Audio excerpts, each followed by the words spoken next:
sobre isso. Então, assim, eu comecei a fazer uns rascunhos, né, uns esboços meus lá. Eu fui obrigado a imprimir a Bíblia, né, numa folha, para mim estar acompanhando com vocês, né. Então eu fiz assim, ó. Eu gostaria muito de trazer assim para vocês também, para vocês rabiscar, escrever também, mesma coisa que eu. Então eu fiz assim, para mim foi assim. Esse é o novo método que eu estou usando agora para estudar. Amém. Que está me ajudando muito. Muito, mas muito, mas muito. Obreiro, prazer. Tanto obreiro, agora também penso, mas esqueci minha caneta com água também em casa. Vou trazer. Deixar aqui. Tem que deixar aqui, né? Não, vou deixar para domingo, vou estar com ela. Domingo é. Então, como a gente vai começar, a gente precisa entender, a gente vai fazer um apanhado dessa situação. Então, primeira coisa, vamos orar, né, irmãos? Amém? Vamos orar? A gente está cheio de ninja hoje aqui na igreja, estou dando aula com um monte de ninja. Ó, Gabriel Delira, só ninja. Ele é ninja mesmo, porque ele é lutador mesmo, até medo, mas vamos lá. Senhor, em nome de Jesus, nós queremos pedir a tua direção, pedir a bênção do Senhor, pedir que o Senhor nos capacite nessa noite. Senhor, não vou falar nada de mim mesmo, nós não vamos aqui acrescentar nada, mas nós vamos ser acrescentados em nós a tua palavra. Nós vamos aqui ouvir aquilo que o teu Espírito tem para nos ensinar. Claro, Senhor, eu fui alimentado por essa palavra, eu fui ensinado, eu fui Senhor, fui sustentado por um pastor que me ensinou isso. E assim, Pai, eu quero dividir isso com meus irmãos, Senhor, para que eles também possam saborear, Senhor, desse alimento que o Senhor tem me proporcionado e que o Senhor quer proporcionar para a tua igreja, Pai. Então eu peço em nome de Jesus, ser conosco, nos fortaleça, nos ajude nessa noite com a tua presença, com a tua graça, no nome de Jesus. Amém. Amém. Então, assim, antes da gente começar a ler na Bíblia, a primeira coisa que precisa entender. Então, se você tiver um papel, uma caneta, quiser escrever, acho que seria importante você anotar isso, tá? Assim, é uma introdução para a gente entender o livro de Mateus, né? Para a gente entender a visão desse livro, para a gente entender o que a gente vai estudar nesse período aqui. Amém? Amém. Então, quem é o autor? Né? O autor. Então, se você quiser escrever, você escreve assim, autor. Se você quiser escrever, não é obrigado. Tá? Mas se você quiser depois, eu passo para vocês meu rabisco também. Tá? O autor. Depois eu vou até pedir para o Marcos ter uma ideia, porque eu vi fascinante, Marcos. Botar a câmera e eu escrevendo aqui e passa lá. Para eles ir acompanhando o que eu estiver fazendo aqui. Sim. Passar a fazer assim. Eu vou escrevendo aqui, vocês olhem lá, e vocês copiem igualzinho. Tá? Isso pode ser colocado no vídeo depois. Vamos fazer isso. O autor. No texto do livro da Bíblia, esse autor ele é anônimo. Né? Ele é anônimo. Por quê? Mas nós sabemos, porque né, com os estudos, com a história, a gente aprende que o nome desse autor é Mateus. E quem era Mateus? Ele era discípulo de Jesus. Antes ele era cobrador de impostos. Ele era um ex-publicano. Em algumas versões você vai ver que está escrito Mateus, em outras versões vai estar escrito Levi, em outras versões, em outro livro do Novo Testamento vai estar escrito, se eu não me engano, Lucas trata ele como publicano, Marcos trata ele como Levi. Tá? Então ele é um ex-publicano. Quando foi escrito esse livro de Mateus? Mais ou menos, a Bíblia não pode precisar a data, mas foi mais ou menos entre 30 e 40 anos depois da morte de Cristo. Tá? E para quem ele escreveu esse evangelho? Para os judeus, porque ele era judeu, e para a igreja. Né? Ficou para a igreja. E aí que vem a questão agora. Qual é o estilo literário desse evangelho para a gente entender ele? O estilo literário. É o evangelho. Como assim? A gente enxerga o evangelho, o livro de Mateus, como um boletim jornalístico. O que um jornalista faz? ele publica aquilo que daquilo que ele viu, que ele ouviu, que ele pesquisou, né? Então, a visão que a gente tem no livro de Mateus é que é um boletim jornalístico, é alguém retratando aquilo que ele viveu, aquilo que ele viu. Amém? Então, o foco do livro do Evangelho de Mateus, o foco desse livro, ele foca no que Jesus disse. Tá? E a gente puxa um gancho que Mateus ele frisa muito nos 5 sermões de Jesus no livro de Mateus. Tá? Aí qual é o objetivo? Qual é o objetivo de Mateus nesse evangelho? Antes da gente começar, ele mostra para os judeus que Jesus é o Messias, porque na verdade o que os judeus aguardavam era a vinda do Messias. Então ele mostra para os judeus que Jesus era o verdadeiro Messias. Então como é que ele faz isso? Ele retrata no evangelho dele Jesus trazendo o reino de Deus. Ele aplica os textos do Antigo Testamento, ele menciona muito isso. Algumas referências eu vou passar para vocês quando a gente estiver lendo, algumas coisas que ele escreve que são menções do Antigo Testamento, Isaías, Daniel. Amém? E o cumprimento das profecias. Mateus usa muito isso. Tá bom? E ele apresenta Jesus como um rei. Ele apresenta Jesus como um rei. Como assim, pastor? Jesus ensinando a cultura do reino. Por que eu falo isso para você? Porque o judeu, a ideia do judeu, quando Jesus, eles esperavam o Messias que viesse libertar eles, né, da prisão romana, né, do castigo romano ali, da opressão romana. Só que Jesus veio e apresenta um reino para eles, que é um reino que diz assim: como é que eu vou libertar vocês da mão dos romanos se vocês são iguais a eles? Então Jesus traz, primeiro, a cultura do reino. Então Mateus ele apresenta Jesus ensinando a cultura do reino. Na nova cultura do reino, por exemplo, naquela época não se falava assim, olho por olho, dente por dente. Jesus ensina o quê? Se te der uma face, você faz o quê? Mostra outra. Essa é a cultura do reino. Mateus vai apresentar muito isso, né? Se alguém vier te roubar a sua capa, o que ele manda você fazer? Dar a túnica. Né? Se te obrigar a caminhar uma légua, caminhe 2. Essa é a cultura do reino. E é isso que Mateus apresenta. E é isso que os judeus precisavam enxergar. Porque o judeu ele era pecador igual os romanos. Eles viviam no pecado. Não era simplesmente livrar eles daquela situação. Livrar eles daquela opressão romana. Porque eles estavam vivendo totalmente errados. E é isso que a gente vai entender quando a gente começar a ler. Então a gente vai, sem pressa, como eu falei, sem desespero, com cuidado, a gente vai examinar. Se tiver que parar, a gente vai parar, vai entender, vai falar, vai chorar, vai orar. A gente vai fazer tudo isso. Porque o objetivo aqui não é sair lendo a Bíblia de carreira e dizer, nós conseguimos ler a Bíblia durante o ano todo. Não, esse não é o objetivo. O objetivo é a gente se colocar dentro da palavra. É a gente viver a palavra, é a gente entender a palavra, é a gente começar a olhar e dizer, poxa, eu preciso mudar. Eu preciso viver a verdade. Eu preciso viver isso que o Evangelho diz, porque eu não quero viver assim. Eu preciso mudar a minha vida, eu preciso mudar as coisas que eu ando fazendo. Então, esse é o objetivo da gente estar fazendo essa leitura bíblica durante esse período que a gente está fazendo. Para a gente poder ter um entendimento do que a gente vai fazer. Né? E viver uma vida com Deus é viver pela palavra.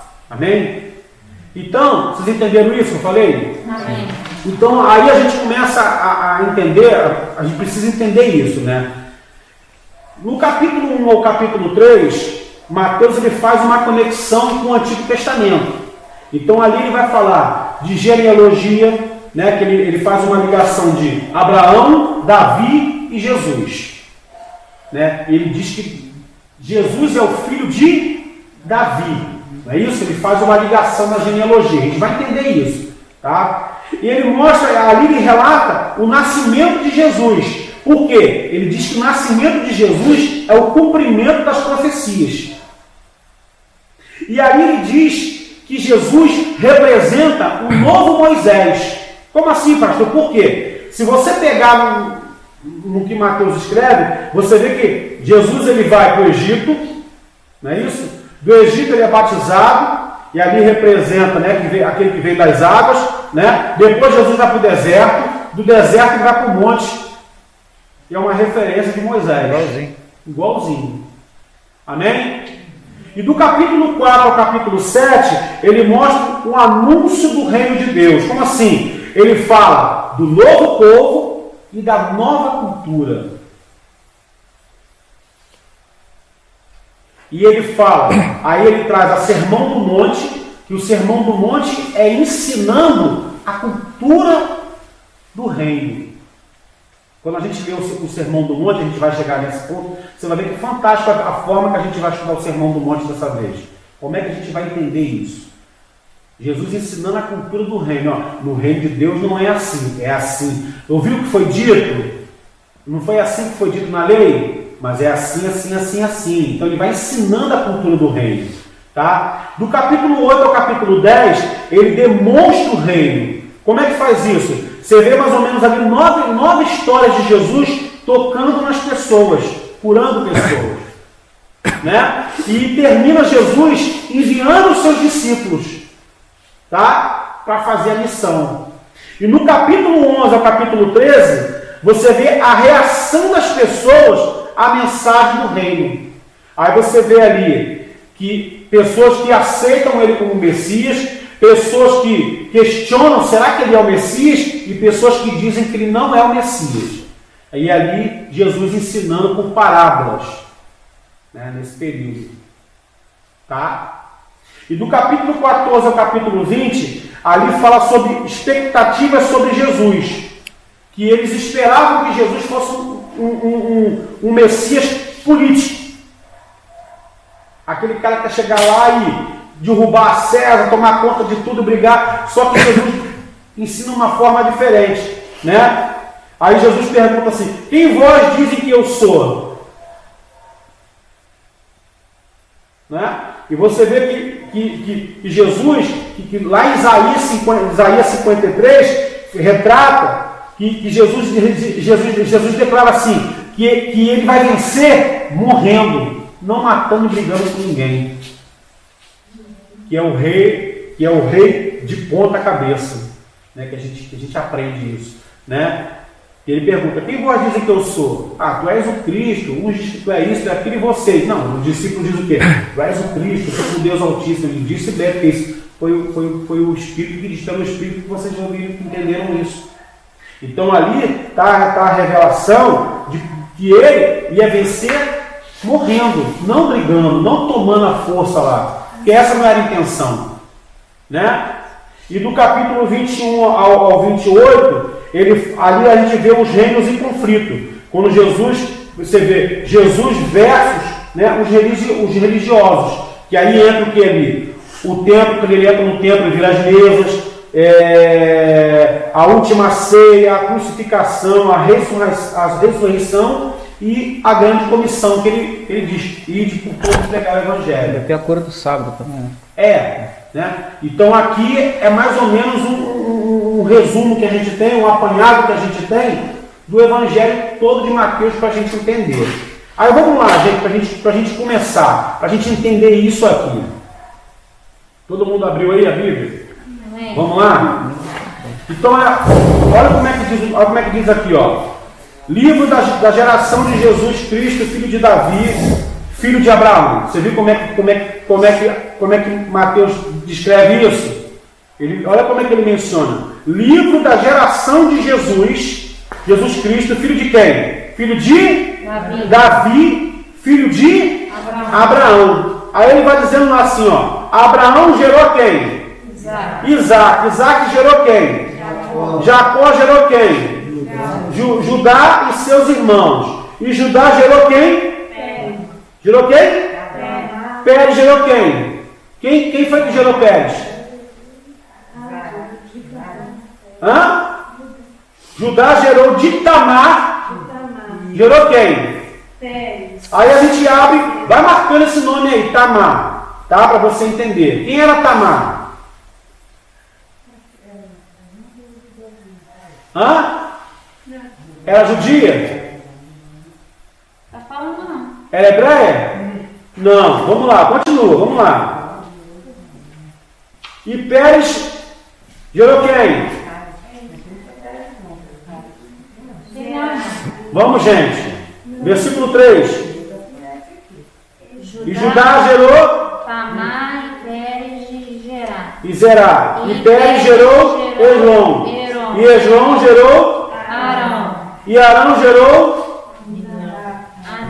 Aminadab. E Aminadab gerou Nasson. E Nasson gerou Salmo. E Salmo gerou gerou Boaz de quem? De quem? De quem era a mãe? Ruth. Não. Raab. Quem era Raab?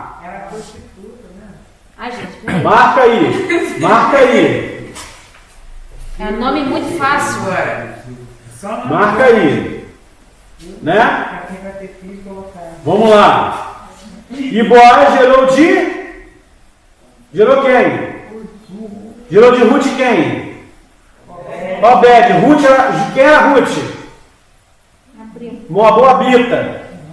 Não é isso? E Obed gerou Jessé. E Jessé gerou o rei Davi. E o rei Davi gerou da quem foi?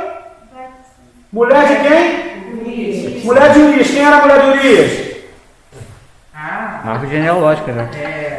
Batseba. Amém? E Salomão gerou Roboão. E Roboão gerou Abias. E Abias gerou? E Asa gerou Josafá. E Josafá gerou? E Jorão gerou? E Uzias gerou? E Jotão gerou? E Acai gerou? Vamos lá. E Ezequias? E Manassés? E Amon? E Josias? Jeconias? No tempo do exílio para a Babilônia. E depois do exílio para a Babilônia, Jeconias gerou Salatiel. E Salatiel gerou? E Zorobabel gerou? E Abiúde gerou? E Eliaquim gerou? E Azor gerou? E Zadok gerou? E Aquim gerou? E Eliúde gerou? Eliasar gerou?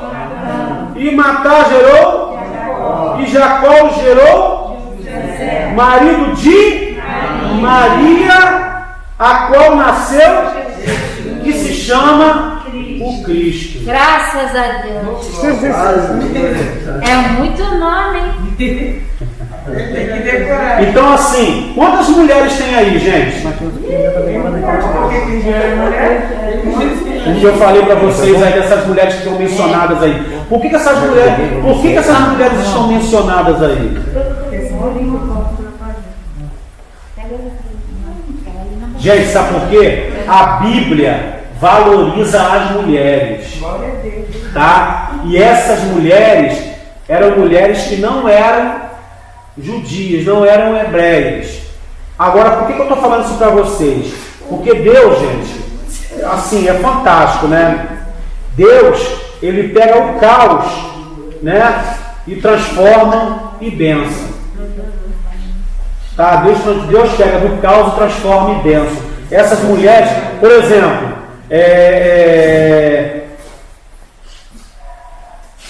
a mulher de Urias, ela perdeu o primeiro filho, não foi? Mas depois ela gerou Salomão.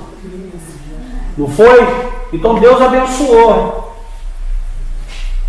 Deus abençoou Salomão. Então, assim, as mulheres que estão aqui, tem uma aqui que se fez de prostituta, porque o marido morreu e o próximo, e quando naquela época, quando morreu o marido, o outro filho casava para poder não deixar a mulher desamparada. Como o garoto era muito novo, o sogro mandou despachar ela. Ela foi, se fez de prostituta, deitou para o sogro para gerar o filho, para poder ter descendente. Então, você vê, Deus ele pega o caos, né, e transforma tudo isso. Aí a gente chega lá em Maria, que José casou-se com Maria, mãe de Jesus. Só quero que você entenda uma coisa, Maria, se a gente for olhar por esse texto aqui, Maria era desprezada, a impura, né, vista pelo povo impura, porque ela ficou grávida antes de casar. Concorda comigo? Amém ou amém? Amém. Só que eu quero que você entenda uma coisa, e assim, o noivado naquela época era como se fosse um casamento. Para desfazer do noivado, tinha que fazer um divórcio. Para se desfazer do noivado, tinha que fazer um divórcio. Era necessário divorciar. Aí eu quero que você preste atenção num camarada aqui que as meninas que vão casar aí, e nós homens que somos aqui, que a gente tem um exemplo de um homem na Bíblia, que é um cara que eu fico assim pensando, cara, Deus escolheu o cara fantástico para ser o pai do filho dele. Quando a gente para pensar, a gente fica analisando, eu fico pensando assim, poxa, Deus, você fica imaginando, gente, Maria dando de mamar para Deus, Maria trocando a fralda de Deus, dando de comer para Deus, carregando Deus no colo.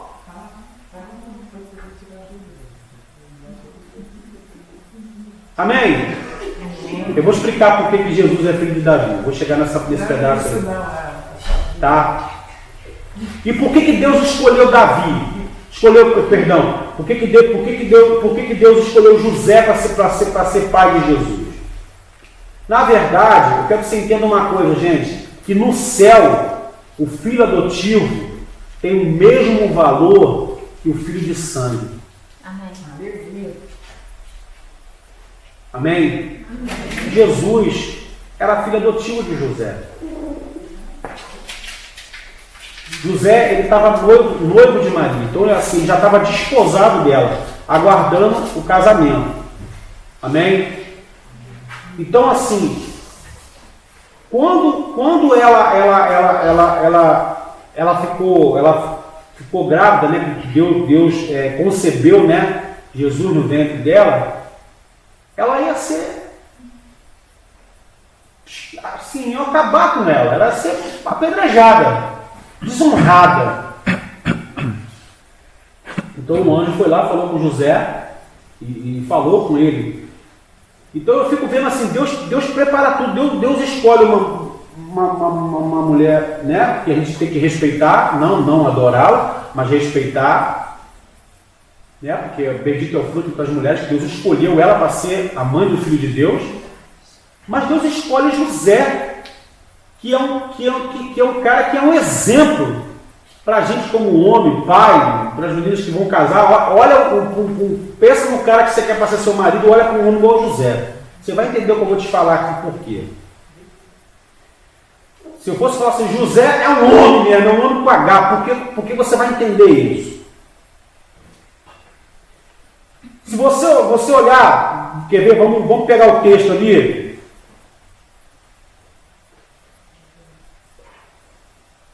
Que diz assim, ó. Deixa eu pegar o versículo para a gente acompanhar junto.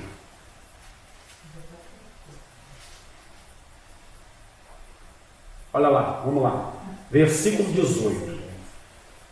Ora, o nascimento de Jesus Cristo foi assim. Estando Maria, sua mãe, desposada com José antes de se unirem, achou-se grávida do Espírito Santo. E então José, seu marido, como era, preste atenção nas virtudes do cara.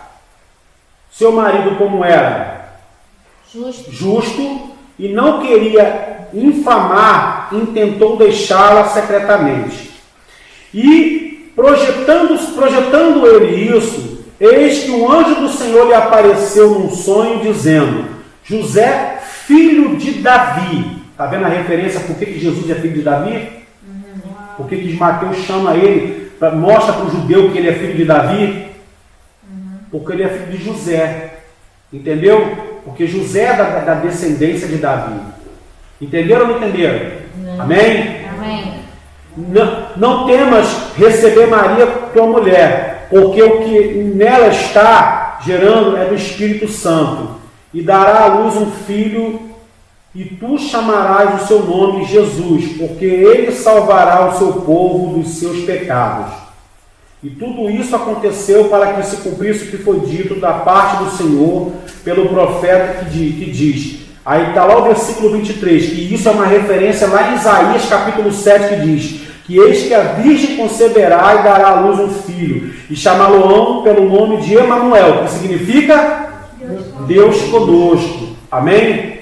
Que traduzido é Deus conosco. Eu perguntei, estava escrito para você mesmo. E José, despertando do sono, fez como o anjo do Senhor lhe ordenara. Então aqui está uma outra virtude de José. Ele era o quê? Obediente. E recebeu sua mulher e não a concebeu até que ela desse à luz a um filho, o primogênito, e chamou pelo nome de Jesus. Ponto. Vamos parar por aí. Quem era José? José era um homem justo. Ele era obediente à lei.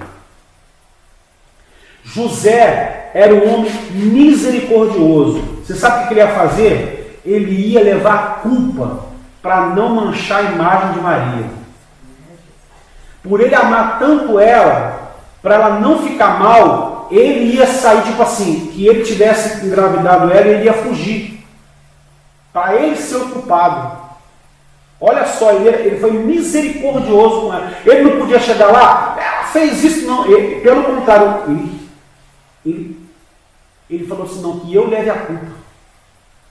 Terceira coisa, ele era um homem prudente. Por quê? Ele não agiu por impulso.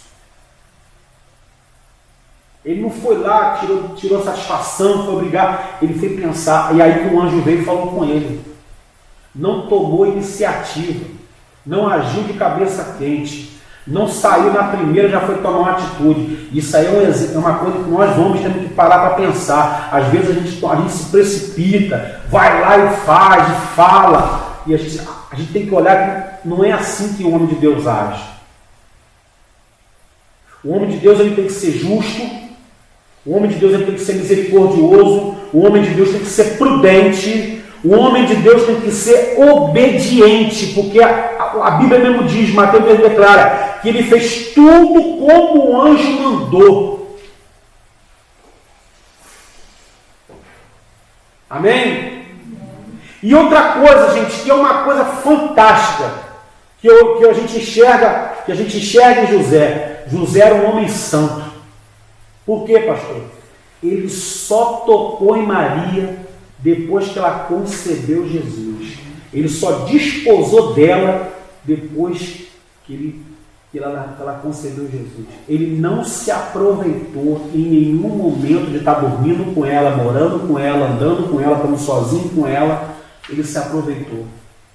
Ele, pelo contrário, ele assumiu a responsabilidade como marido, cuidou dela, cuidou do menino, ficou para cima e para baixo, arriscou a vida dele e não tocou um dedo nela. Um homem santo. Ele respeitou Maria. Então, se a gente quer olhar uma figura hoje, um cara hoje, esse aqui é o cara.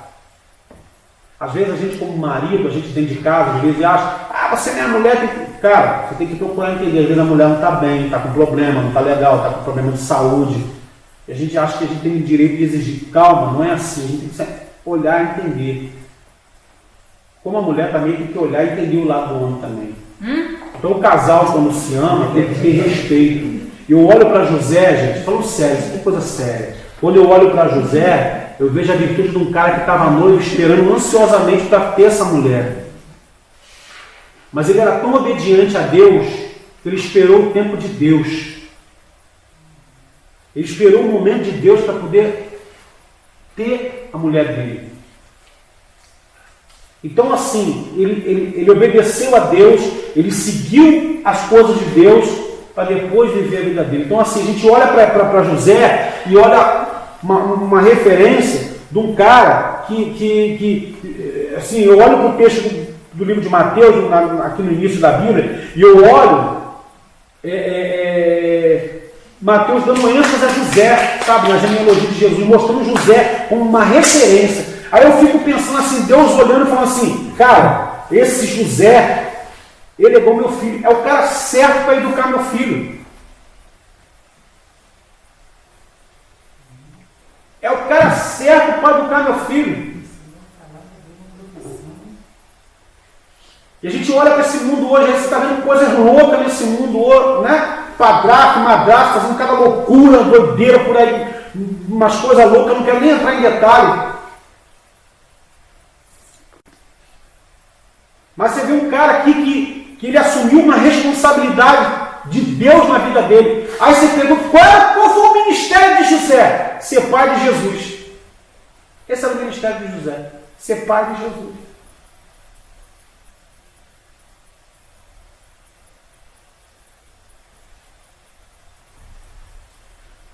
Ele não colocou as prioridades dele. Quando você olha para esse texto, você vê que Mateus dá ênfase nisso. Não sei de onde que você acha que Mateus pesquisou isso. Ele foi olhar isso aqui aonde? Ele foi conversar com quem?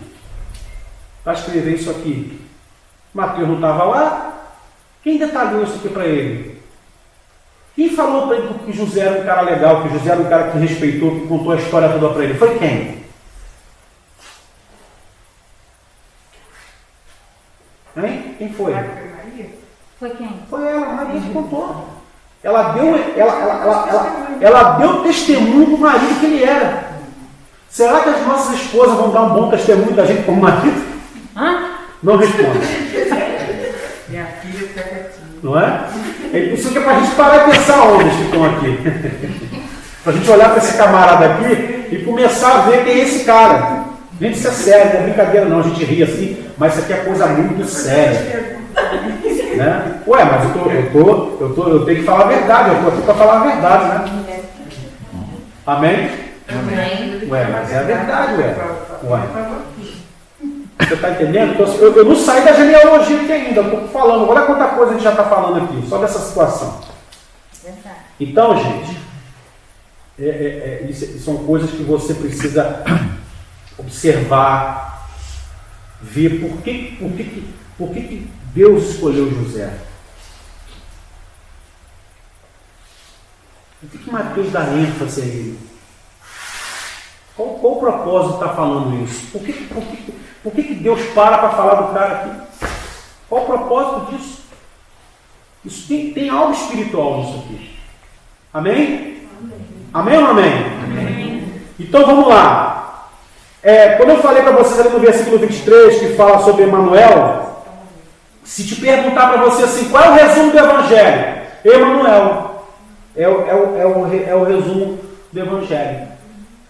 É de Gênesis a Apocalipse, Deus se revelando, dizendo, eu quero habitar no meio de vocês. Emanuel é Deus conosco. É Deus toda hora dizendo, eu quero estar no meio de vocês. Você consegue entender isso, gente? Deus querer estar com a gente? Deus está fazendo questão de estar com a gente. Ele fez no tabernáculo, né? Como ele fez no tabernáculo. Sim, isso, como eu falei, de Gênesis a Apocalipse. É Deus se revelando. Se te perguntar qual é o enredo da Bíblia, qual é o resumo do Evangelho da Bíblia? Jesus. Emanuel. Deus conosco. Amém? Então vamos lá. Como eu falei para vocês que Jesus é o filho de Davi por causa de José, tá? Então, como eu falei, o céu considera a adoção no mesmo nível da filiação, da filiação de sangue, tá bom? Então vamos lá. Capítulo 2. Vamos lá.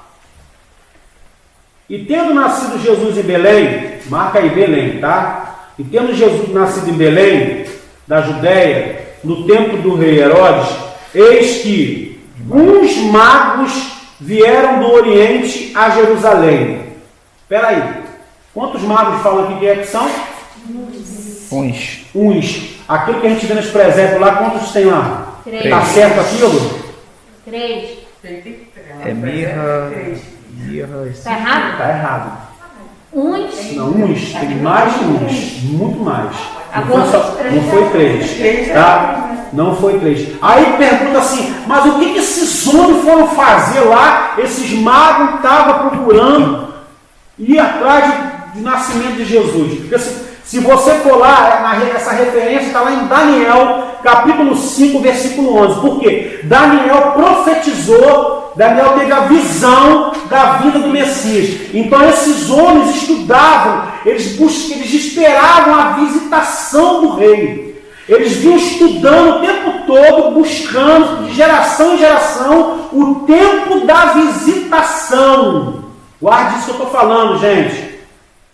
O tempo da visitação. Esses homens estavam com medo de perder o tempo da visitação. Esses homens vinham seguindo, estudando, olhando as estrelas, porque eles sabiam que Deus ia enviar o Salvador. O rei ia vir à terra, o Senhor, Deus ia estar na terra como homem. Então esses homens estavam buscando o tempo da visitação. E essa menção está lá em Daniel, capítulo 5, versículo 11. Tá? Que Daniel trouxe essa referência, para esse ensinamento para esses homens dos persas lá. Tá? Amém? São os sábios da Pérsia, tá? Que a gente fala. Aí vamos lá, versículo 2. Eles dizendo, onde está aquele que é nascido rei dos judeus? Porque vimos a sua estrela no Oriente e viemos fazer o quê? Adorá-lo. Então olha só, quando você vem para visitar um rei, uma celebridade, você vem fazer uma visita, você vem trazer um presente. Esses homens vieram fazer o quê? Adorar. Eles sabiam que ali está. Você consegue entender, gente, que eles estavam vindo atrás de um bebê rei? Amém? Esse monte de homem dobrando o joelho diante de uma criança e adorando, glorificando. Amém? Fantástico, gente. Devia ser uma comitiva, né? Era uma comitiva. Tá? Vinha eles, os servos dele, muita gente vinha. Tá? Tanto que eles chamaram a atenção que nós vimos passado. Aos heróis. Tá? Então vamos lá. E o rei Herodes, versículo 3. E o rei Herodes, ouvindo isso, perturbou-se a toda Jerusalém com ele. E congregados todos os principais dos sacerdotes e dos escribas do povo, perguntou-lhe, onde haveria de nascer o Cristo?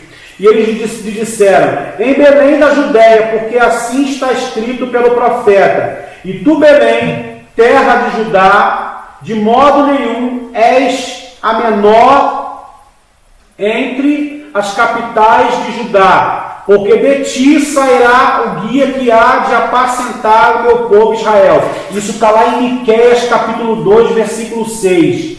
Isso foi profetizado lá em Miqueias. Por que Belém? Você vai entender isso. Por quê? Porque Belém, tá?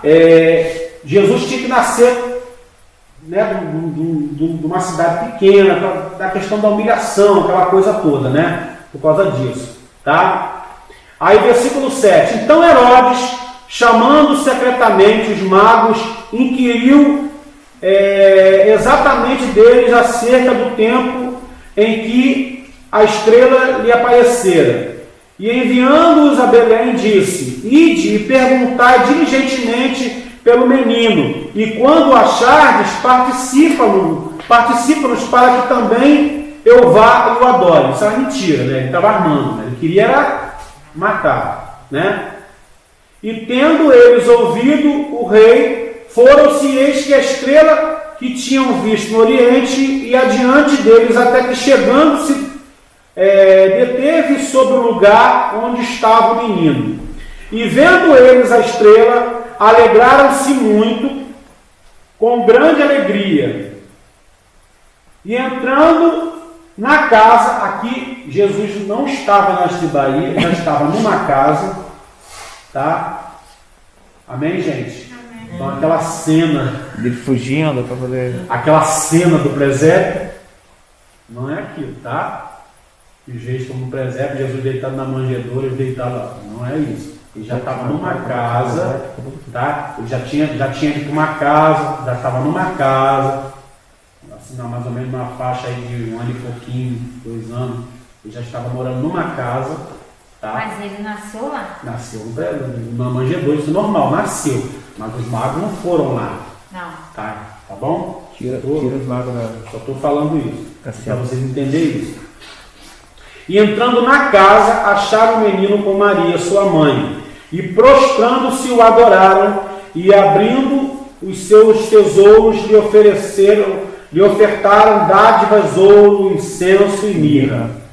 E sendo por divina revelação avisados em sonho para que não voltassem para junto de Herodes, partiram para a sua terra por outro caminho.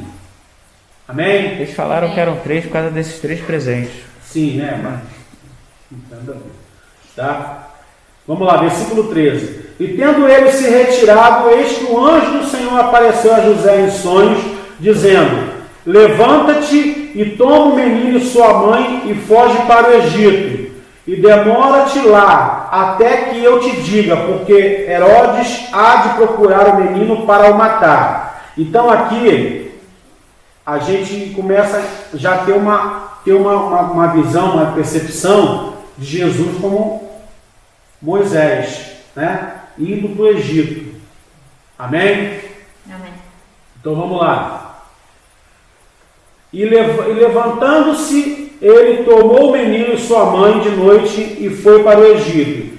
E esteve lá até a morte de Herodes, para que se cumprisse o que foi dito da parte do Senhor pelo profeta que diz: do Egito chamarei o meu filho. Tá? E está lá dizendo lá em, se eu não me engano, em Jeremias capítulo 34, versículo 15, que fala sobre isso. Tá bom, gente? Então você vê que Jesus, ele recém-nascido, ele já ameaçava outros reis, tá? Ele já ameaçava outros reis desse mundo. Vamos lá, versículo 16. Então Herodes, vendo que tinha sido iludido pelos magos, irritou-se muito e mandou matar todos os meninos que havia em Belém, e em todos os seus contornos, de idade de 2 anos para baixo, segundo o tempo, diligentemente inquiriria dos magos. E então se cumpriu o que foi dito pelo profeta Jeremias, que diz: em Ramá se ouvia uma voz de lamentação, choro e grande pranto, Raquel chorando por seus filhos, e não quis ser consolada, porque já não existem. Morreram. Tá bom? Morto, porém, Herodes, eis que o anjo do Senhor apareceu num sonho para quem? José. Então você vê que o anjo de Deus sempre orientava quem? José. Tá?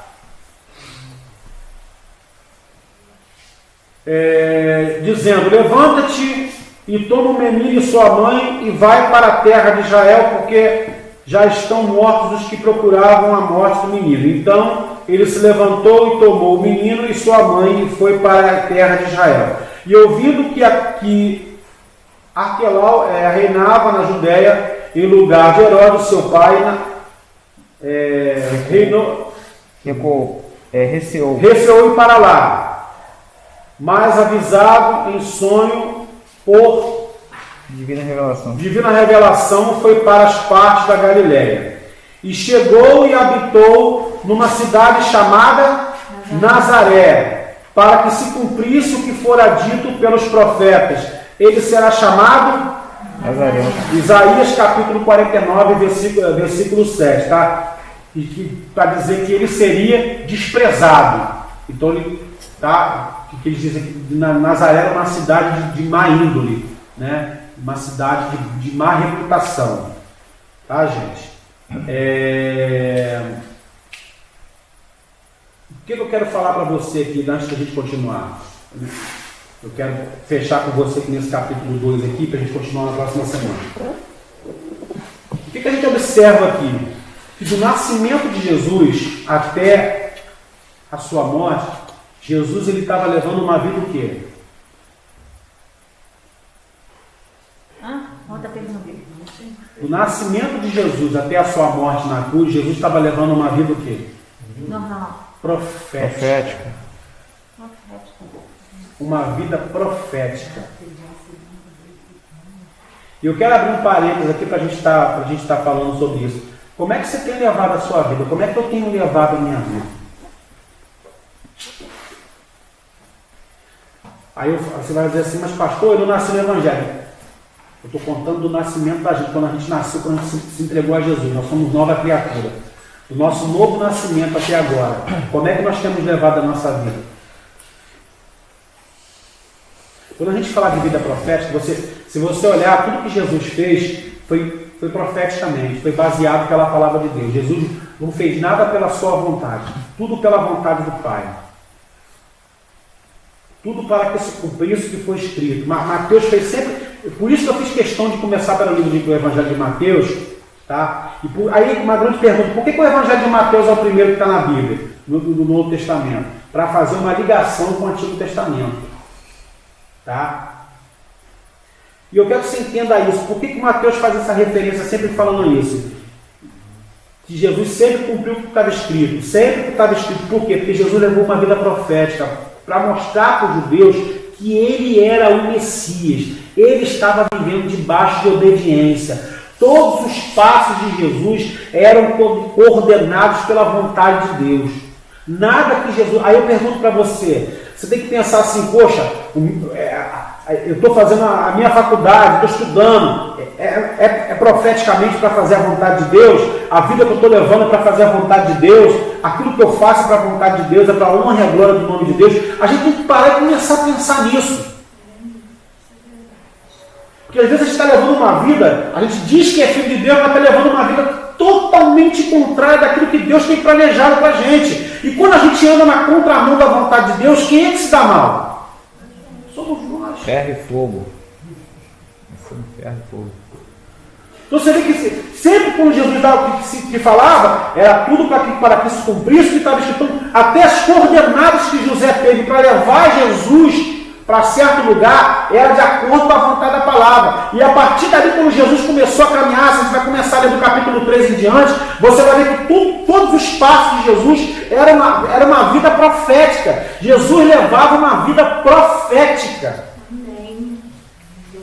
Gente, vida profética não é vida de entregar profecia. Nada contra entregar profecia, pelo amor de Deus. Entenda o que eu estou falando. Eu não estou falando contra a profecia. Não é só isso. Porque tem pessoas que acham que, eu sou profeta, não entrego profecia. Não é isso que eu estou falando. Deus usa pela misericórdia. Mas vida profética é vida de obediência. Levar uma vida profética é uma vida debaixo da obediência de Deus, é uma vida debaixo da vontade de Deus. Isso não interessa se você vai ter, não vai ter, se você vai ou se você não vai. Isso não importa. É a vontade de Deus, vai se cumprir. Que as pessoas confundem as coisas. Eu estou levando uma vida profética, eu sou profeta. Não, isso não é vida profética. Está baseado na palavra? Está fazendo a vontade de Deus? Está sendo obediente? Está obedecendo a sua liderança? Está obedecendo a palavra? Isso é vida profética.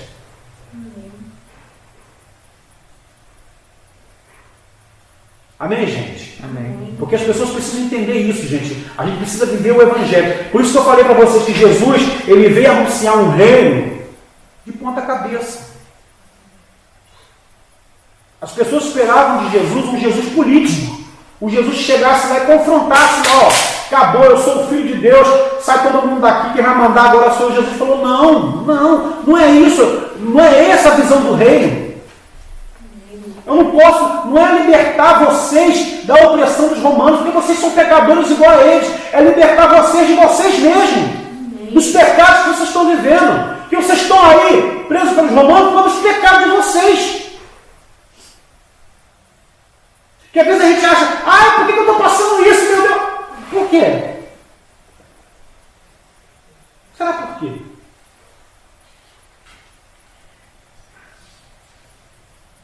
Está entendendo, gente? Como é que a gente tem que começar a pensar, botar a cabeça para raciocinar?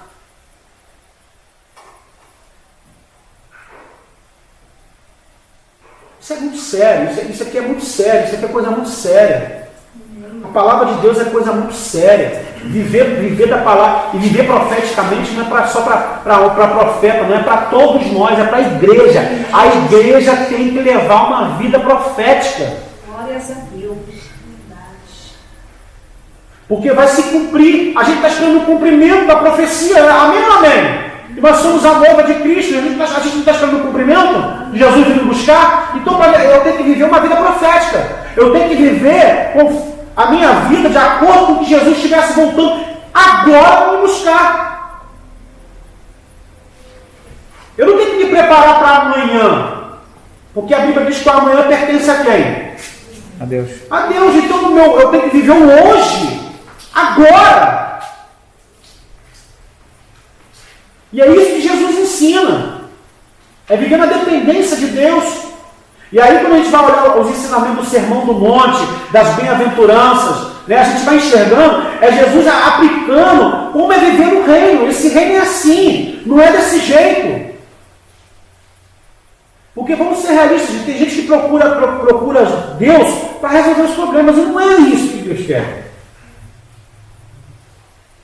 Você vê que quando tiram o telhado e desce aquele paralítico pelo telhado, Jesus não olhou o paralítico descendo na maca, a fé dele. Não que ele não tivesse fé, mas qual foi a fé que Jesus admirou? Fé do paralítico que estava na maca? Foi dos caras que estavam descendo. Atitude. Vida profética. Não dá por aqui? Vamos levar ele lá. É isso que é vida profética.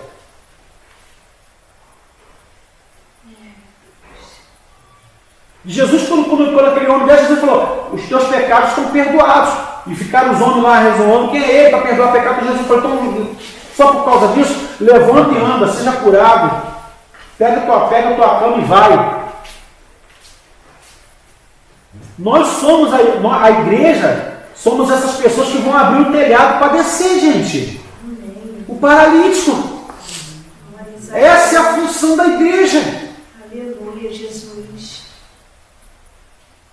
Eu hoje estava estudando sobre discipulado, e discipulado é uma coisa fantástica que eu aprendi hoje, que eu fiquei fascinado. Existem duas coisas no discipulado. Que o discipulado você tem que aprender, você tem que aprender a ser igual a Jesus, e você tem que fazer discípulos, ensinar as pessoas a ser igual a Jesus. E nunca deixar de ser igual a Jesus. Porque às vezes a gente aprende a ser igual a Jesus, faz os discípulos, depois acha que os discípulos são nossos. Não! É dele. É aí que eu falo que é o ministério da inutilidade, né? Quando você não serve para mais nada, porque eles começam a andar com as pernas dele mesmo. É aí que tem o sucesso do teu ministério. Quando as pessoas já não precisam mais de você. Você não precisa mais segurar a sua mão, já assim andar sozinho. Consegui, venceu. Isso é o discipulado. É você se parecer com Jesus, se tornar parecido com Jesus e fazer as pessoas parecidas com Jesus. Isso é discipulado, gente. Essa é a função da igreja. A gente está aqui porque nós estamos buscando parecer com Jesus. Eu estou olhando para o Evangelho de Mateus e quero me parecer com Jesus. Mateus, ele era um cobrador de impostos, ele era um ex-publicano. Você sabe o que era um publicano naquela época? Era um traidor do povo judeu. Eles cobravam altos impostos, porque eles cobravam impostos para os romanos. Ele era um traidor do povo, um cara mal visto, um cara indesejado. Mas quando ele estava sentado, cobrando impostos, Jesus passou e falou: meu filho, vamos embora. Ele largou tudo e seguiu Jesus. Glórias a Deus. Tem coisas na nossa vida que se a gente tiver que largar para seguir Jesus, a gente vai ter que largar. Amém, meu Deus. Mas pastor...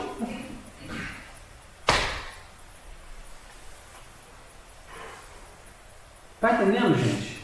Então eu quero que você olhe para esse início que nós começamos hoje e já fique com a expectativa para a próxima quinta-feira.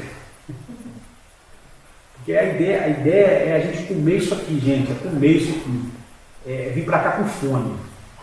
Eu quero aprender, eu quero comer isso aqui. Pastor, eu quero aprender isso aqui até o dia que eu não precisar mais, não sou mais ensinar mais isso para sem cabeça. Aí eu vou ter certeza que deu certo. Sabe? A gente não pode viver de momento, de culto, que deu um avivou, caiu, mandou fogo, Deus usou um outro. A gente tem que viver constante, não pode ser de vez em quando, não. Amém, Jesus. Eu quero estar triste, começar a falar de Jesus, começar a sentir meu coração arder, ficar alegre, ficar contente. Sabe? Eu pensei que eu falei assim, gente, vai começar hoje o estudo com essa chuva, não vai vir ninguém. Quando eu comecei a ver vocês chegando, eu falei, cara, que alegria, vamos parar, vou lá, vamos começar hoje mesmo. Entendeu? Então é legal, é fantástico. Você, poxa, mas pastor, eu estou acostumado ao culto, sabe? Ser assim, aquele ritual, orar, o garoto toca o violão, canta o hino, aí depois dá uma oportunidade para a irmã, ela fala isso, depois prega. Gente, quem falou que tem que ser assim? A gente está precisando disso aqui, ó. De Bíblia, de palavra, a gente está precisando viver isso aqui. A gente está precisando quebrar algumas coisas dentro da gente para poder mudar a gente. Quando eu começar a entender o que é isso aqui, eu vou começar a viver melhor comigo mesmo, para poder começar a viver melhor com você. E aí eu começo a entender o que a Bíblia diz, né? E é uma coisa fantástica que eu aprendi também, que a gente acha que é engraçado, né? O que a Bíblia fala?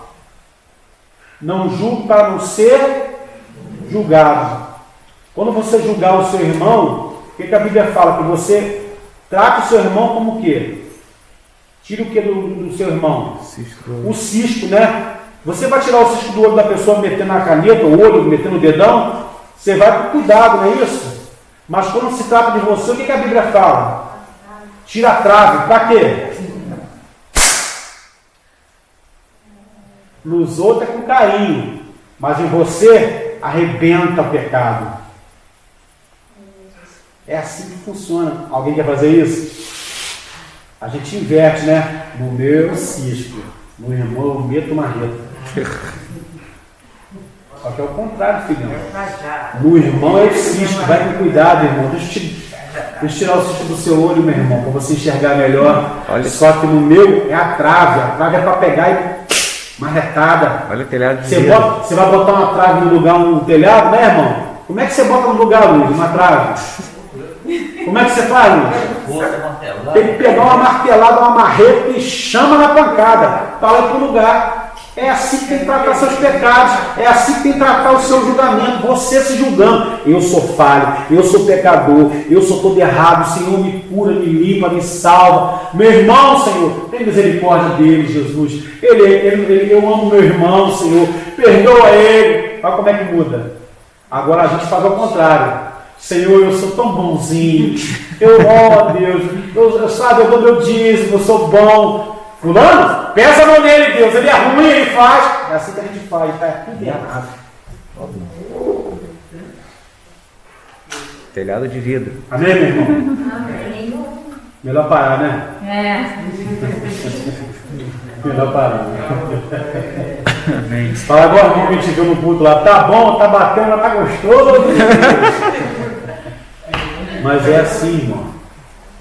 É assim que a gente aprende a falar. Então não vem para cá na quinta-feira com expectativa de ficar. Não vem com papel, caneta, caderno, marcador de Bíblia, sei lá, mas vem com disposto a comer. Vem com fome. Bota no grupo lá, pastor, estou morrendo de fome. É assim que é bom.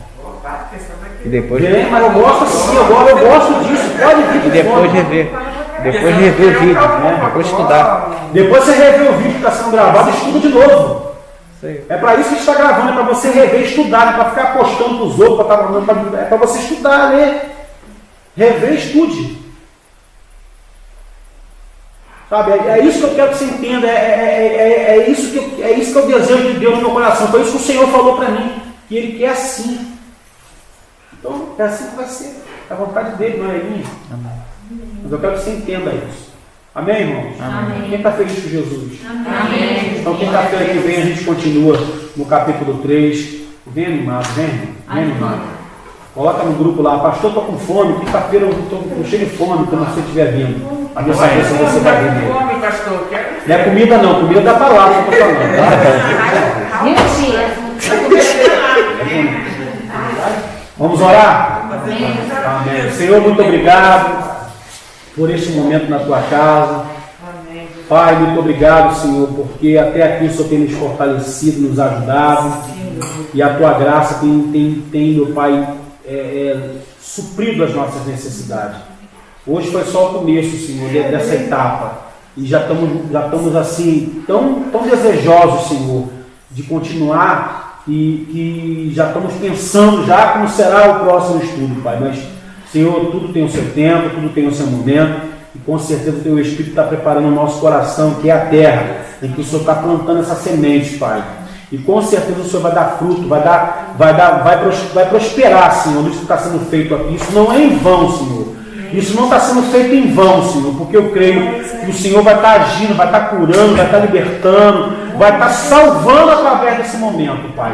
Por isso eu oro a Ti e Te agradeço no nome de Jesus. Amém e amém. Amém, Jesus. Amém, queridão? Deus te abençoe. Glória a Deus.